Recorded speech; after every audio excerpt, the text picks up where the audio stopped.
Dear students, welcome to Gate Smashers. System design की playlist में आप सभी का स्वागत है जी। तो सबसे पहले यहाँ पे इंपॉर्टेंट टॉपिक आता है कि what happens when we open an application in our phone, या फिर अगर मैं अपने लैपटॉप में किसी ब्राउजर पे कोई भी वेबसाइट को ओपन करता हूं, द वेरी फर्स्ट स्टेप क्या होता है, ये हमें पता होना बहुत जरूरी है, क्योंकि इसी से ही हमारा बेसिक फाउंडेशन क्लियर होता है। तो देखो, मैं वही हॉटस्टार वाला एग्जांपल, क्योंकि मैंने स्टार्टिंग में ही सिस्टम डिजाइन के अंदर जो हमारा सिलेबस था, इंट्रोडक्शन था, उसमें भी यही एग्जांपल लिया था और यही एग्जांपल मैं आगे कंटिन्यू करूंगा सारी वीडियोस के अंदर। तो देखो, सबसे पहला स्टेप क्या है, when the user taps the app, मतलब यूजर ने क्या किया, उसने जियो हॉटस्टार को डाउनलोड किया हुआ था ऑलरेडी, तो उसने क्या किया, उस एप्लीकेशन के ऊपर क्लिक किया उसको ओपन करने के लिए। तो क्या होगा, the very first step is, जब आप टैप करते हो एप्लीकेशन को, तो होता क्या है, जो आपका एप्लीकेशन है, जो उसका पूरा ऐप कोड है, वो कहां पे आ जाता है,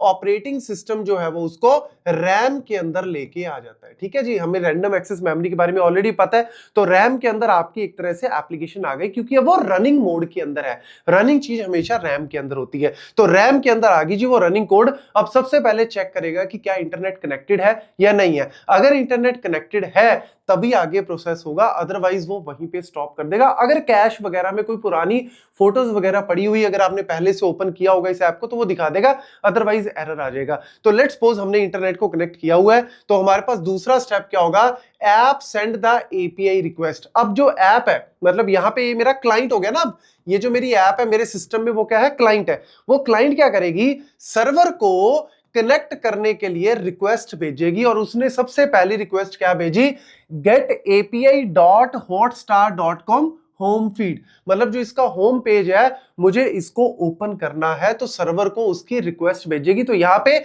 एपीआई जो है वो आएगा, एप्लीकेशन प्रोग्रामिंग इंटरफेस, और वो क्लाइंट की तरफ से सर्वर को बोलेगा कि भैया मेरे को इसका होम पेज लाके दो। लेकिन अब यार, ये जो हमारी मशीन है, मशीन को पहले क्या पता होना चाहिए, आईपी एड्रेस। सर्वर को कनेक्ट करने के लिए उसको क्या चाहिए, आईपी एड्रेस। उसको नहीं पता ये होम पेज होम फीड क्या है, उसको तो आईपी एड्रेस चाहिए। तो आईपी एड्रेस लाने के लिए सबसे पहली चीज क्या है, अब मैंने तो आईपी एड्रेस कहीं पे लिखा नहीं है, और यूजर तो आईपी एड्रेस याद रख नहीं सकता, क्योंकि नंबर्स है, वो 32 बिट का भी हो सकता है IPv4 में, IPv6 में वो 128 बिट का हो सकता है। तो यार इतने नंबर थोड़ी ना याद रखोगे, हम तो डोमेन नेम को याद रखते हैं क्योंकि वो इजी है। तो नेम को याद रखते हैं, तो भैया फोन क्या बोलेगा, फिर डीएनएस सर्वर को बोलेगा कि भैया मेरे को इसके कॉरेस्पॉन्डिंग, इस नेम के कॉरेस्पॉन्डिंग, इस हॉटस्टार के कॉरेस्पॉन्डिंग मेरे को आईपी एड्रेस लाके दे। तो डीएनएस क्या करेगा, बोलेगा what is the IP of api.hotstar.com। तो फिर डीएनएस रिप्लाई करेगा कि ये ले भैया, ये रहा तेरा आईपी एड्रेस। मतलब ये आईपी एड्रेस किसका है, ये सर्वर का एड्रेस है, कि जा इस पर्टिकुलर एड्रेस पे और सर्वर का जाके दिमाग खा, और फिर वो सर्वर जो है वो आपको आगे सारी चीजें प्रोवाइड करेगा, जो भी वीडियोस, पोस्ट, रिकमेंडेशन, जो भी आपको चाहिए। तो यहाँ पे आपकी रिक्वेस्ट जो है वो किसके पास गई, डीएनएस सर्वर के पास गई। अब यहाँ पे पूछ लेते हैं कई बार इंटरव्यूज के अंदर कि भैया डीएनएस सर्वर में क्या क्या होता है। तो डीएनएस सर्वर में सबसे इंपॉर्टेंट चीज याद रखना कि हमारे पास होता है रिकर्सिव रिजॉल्वर। क्या होता है जी, रिकर्सिव रिजॉल्वर।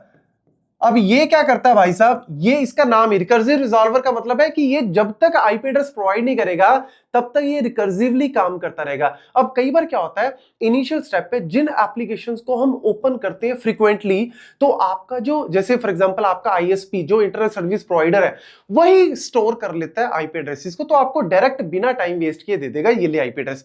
हो सकता है गूगल के ऑलरेडी जो है वो डीएनएस, पब्लिक डीएनएस अवेलेबल है, वहां से आपको आईपी एड्रेस मिल जाए। क्लाउड फेयर के हैं या गोडैडी के हैं, वहीं से ही आपको तुरंत जो है वो उन्होंने कैश करके रखे होते हैं, ताकि ज्यादा टाइम वेस्ट ना हो। लेकिन अगर आप किसी एप्लीकेशन को पहली बार ओपन कर रहे हो, तो रिकर्सिव रिजॉल्वर फिर क्या करेगा, वो रूट सर्वर के पास जाएगा, क्योंकि उसको आईएसपी से नहीं मिला, उसको गूगल डीएनएस से नहीं मिला, उसको गोडैडी से कहीं से नहीं मिला, तो फिर वो अब फाइनली रूट सर्वर के पास जाएगा।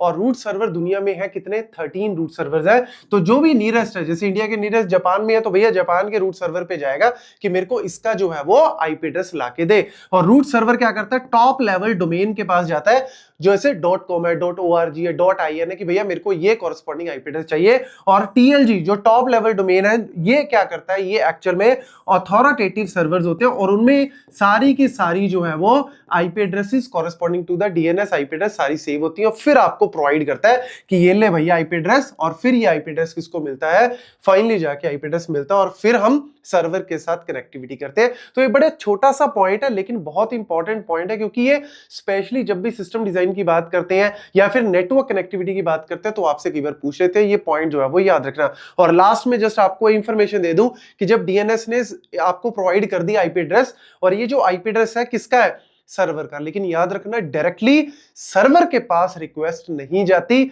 सबसे पहले रिक्वेस्ट जाती है जी लोड बैलेंसर्स के पास। जो हॉटस्टार है वो कहता है कि भैया मेरे को एक दो नहीं, मेरे को हजारों नहीं, मेरे को लाखों नहीं, मेरे को करोड़ों लोगों को फ्रीक्वेंटली उनकी रिक्वेस्ट को क्या करना है, हैंडल करना है। तो मैं डायरेक्ट सर्वर का एक्सेस नहीं दूंगा कि ये ले फोटो वीडियो तेरी, नहीं नहीं नहीं, मैं क्या बोलूंगा, मैं लोड बैलेंसर का वो सर्वर का क्या दूंगा, एड्रेस दूंगा। भैया सर्वर आगे डिसाइड करेगा कि मेरे को इसकी रिक्वेस्ट को कैसे हैंडल करना है। अब यहां पे नया काम आ गया जी लोड बैलेंसर का, कि ये क्या होता है, कैसे काम करता है, क्या टाइप्स है, वो हम अगली वीडियो में